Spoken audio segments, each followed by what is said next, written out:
विदर्भात उष्णतेची लाट, अकोला आणि अमरावतीत रेकॉर्ड तोड तापमानाची नोंद, पारा 46.9 अंशांवर पुढील 3 दिवस हीटवेव्हचा इशारा.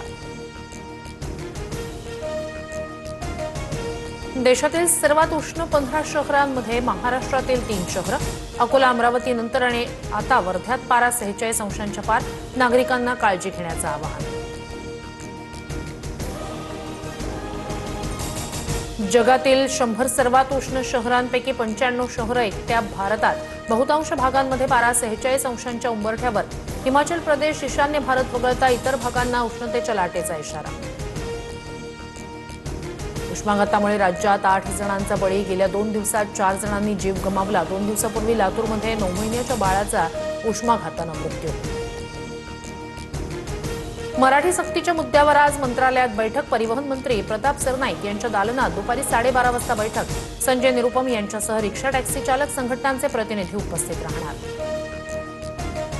मुंबईत मराठी सक्तीवरून रणकंदन. सरकारच्या निर्णयाविरोधात ऑटो रिक्षा टॅक्सीमेन्स युनियन आक्रमक. आज दुपारी 4 वाजता गोरेगावमध्ये महत्त्वाची बैठक. आंदोलनाची दिशा ठरणार. बच्चू कडू यांना शिंदेंच्या शिवसेनेकडून विधान परिषदेवर संधी देण्याची शक्यता. मात्र परिषदेवर येण्यास प्रहार पक्ष विलीन करण्याची सेनेची अट, सूत्रांची माहिती. नीलम गोऱ्हे यांच्या संभाव्य उमेदवारीला कार्यकर्त्यांचा विरोध, सूत्रांची माहिती. शिवसेनेच्या वरिष्ठ नेतृत्वाकडून अद्याप अंतिम निर्णय नाही.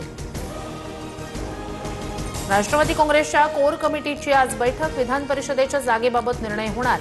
एका जागेसाठी अनेक जण इच्छुक. राज्य सरकारच्या पद्म पुरस्कार समितीत सांस्कृतिक मंत्र्यांना स्थान नाही. सरकारकडून समितीच्या स्थापनेचा शासन निर्णय जारी. मंत्री आशिष शेलार यांना पद्म निवडीतून बाहेर ठेवल्यानं चर्चांना उधाण.